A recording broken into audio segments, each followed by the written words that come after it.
Hello friends, in two of our previous videos we saw how we can extract individual digits from a number. The links of those videos have been given in the description section of this video. In this video, we will use the same concept to determine whether a number is an Armstrong number or not. So what is an Armstrong number? An Armstrong number is a n-digit number which is equal to the sum of the nth power of its digits. Fine. So Armstrong number is also sometimes called n narcissistic number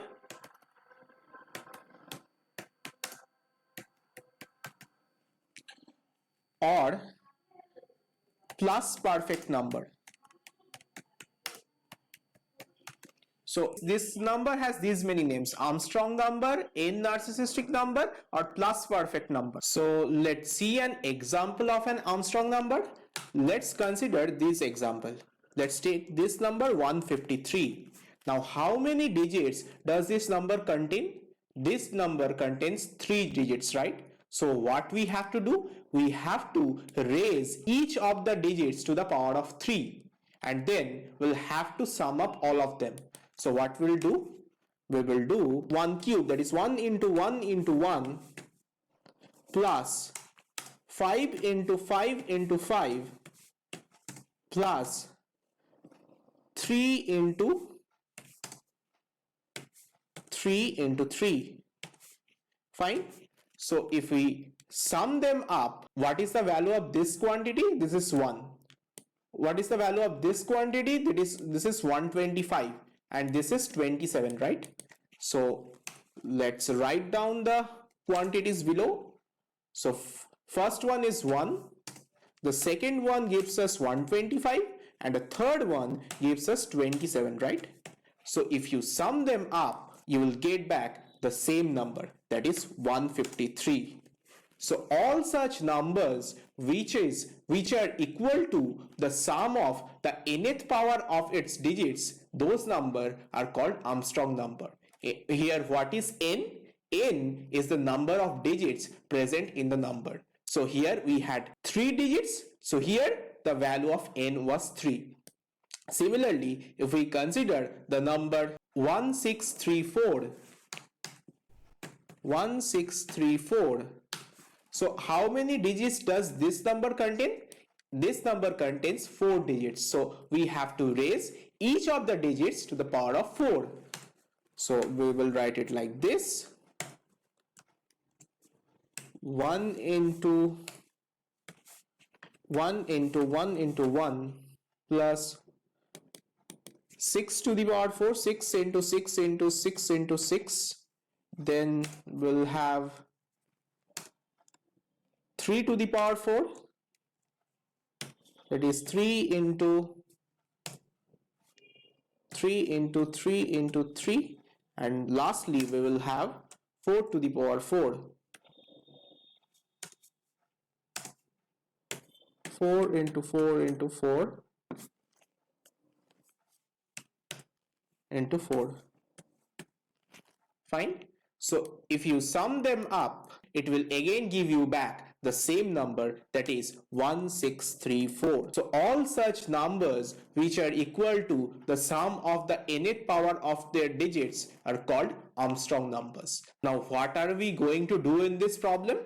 Given a number, we are going to determine whether it is an Armstrong number or not. For example, if someone gives you 123, if you do 1 cube plus 2 cube plus 3 cube and add them up, that will not give you 123. So 123 is not an Armstrong number, but 153 or 1634 are Armstrong numbers. So when the user will input a number from the keyboard, you have to determine whether that number is an Armstrong number or not. So as this is not an Armstrong number, let's delete it from here and let's get started with the actual code. Let's flip to Spider IDE.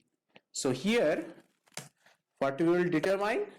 We'll determine whether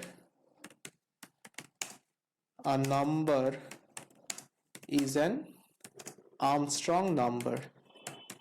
Fine. So first of all, what we will do, we will ask for the number from the user. So we'll ask the user to input the number and we will take the input using the input function, right? Let's give the message enter a number. And as we all know, the input function takes the input as a string. So the input that will be accepted from the user will be stored as a string in the num variable. So first of all, what we will do, we will first determine how many digits are present in the number. And how can we determine the length of a string? We can determine that by using the len function. So len num, and we will store it in a variable called number of digits, right? Now we will use a for loop to iterate over each digit of the string. So we will use a for loop here, and let the iterator variable have a name digit. So for digit in num, what we will do, okay, we also need to have another variable called sum, the initial value of which will be 0. So here what we will do sum equal to sum plus, now what are we going to add up? We are going to add up the digits raised to the power of number of digits, right? So if the number entered by the user has 3 digits, then we will raise each digit to the power of 3. If the number contains 4 digits, then we will raise each digit to the power of 4. So we'll do it like this, digit, and for raising it to a power, we use double star, right? So, and the second operand will be number of digits, right? So this means we are raising this digit to the number of digits available in the number. But there is one problem.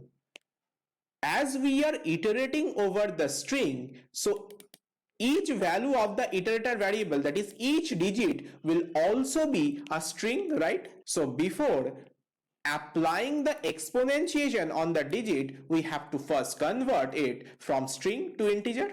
So we will do it like this, int digit,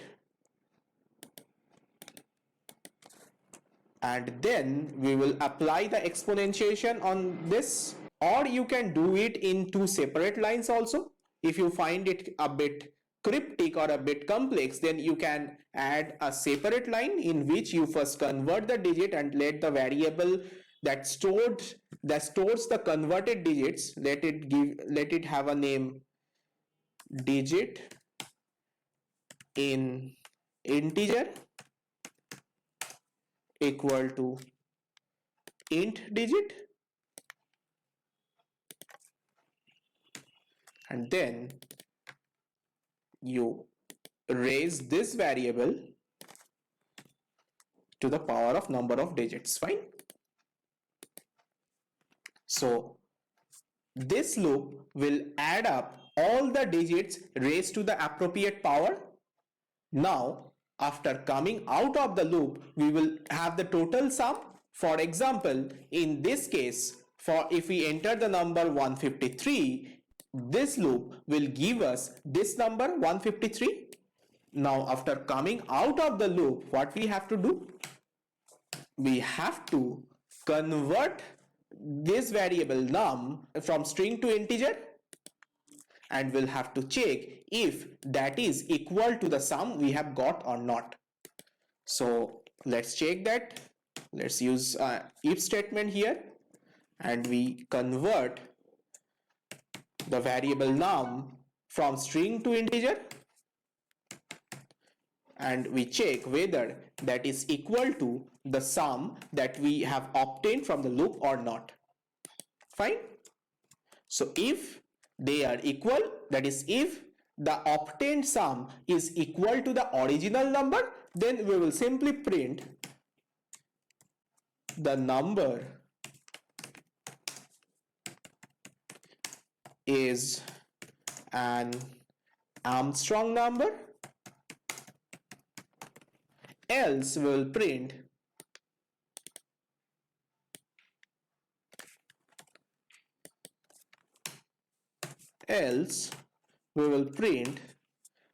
the number is not an Armstrong number, right?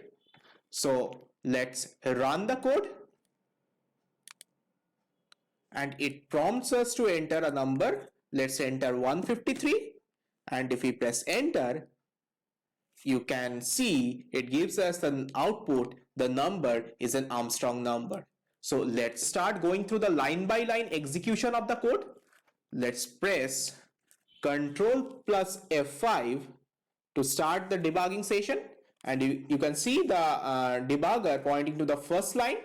So if we press Ctrl plus F10, it prompts us to enter a number. Let's enter a number 153,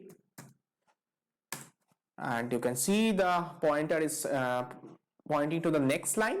So in Variable Explorer, you can see a variable num getting created with the value 153, but you can see the type of the variable is string.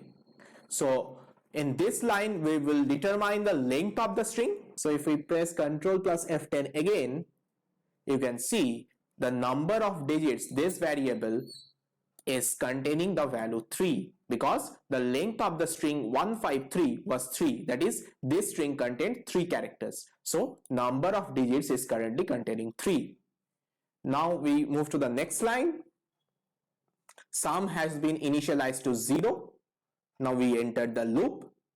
So in the first iteration, the value of the iterator variable digit will be what it will be? It will be 1, because the first character of the string 153 is 1. So currently the value of the iterator variable digit is 1, and its type is string, right? So if we press Ctrl plus F10 and move to the next line, you can see another variable has been created with, and the type of this variable is integer, and this is containing 1. So we have converted the digit from string to integer and it stored it in this variable. So we will raise this variable, or the value contained by this variable, to the power of 3, because number of digits is currently containing 3, and we'll add that to the current value of sum. So let's execute this line by pressing Ctrl plus F10, and you can see that the current value of sum has changed from 0 to 1, because earlier the value of sum was 0, and to that we added 1 to the power 3, right? So we enter the next iteration of the loop, and currently the value of the iterator variable digit has changed from 1 to 5, because the second character of this string is 5, right? So the current value of digit is 5. We will again convert it from string to integer in the next line, and the variable digit in integer is containing 5, right? Again we will raise this to the power of 3, and we'll add it to the current value of sum, that is 1. So in this line, what will happen? Sum equal to 1 plus 5 to the power of 3, right? So let's execute this line, and you can see the value of sum getting changed from 1 to 126, because 5 cube has been added to the sum. So we are done with the first 2 iterations of the loop, that is, we have done 1 cube plus 5 cube. Now this is the last iteration of the loop. We enter in the loop, we convert it to convert the digit to an integer, and again we raise the digit to the power of 3 and add that to the existing value of sum, and you can see the value of sum has changed from 126 to 153, because 3 cube has been added to 126, right?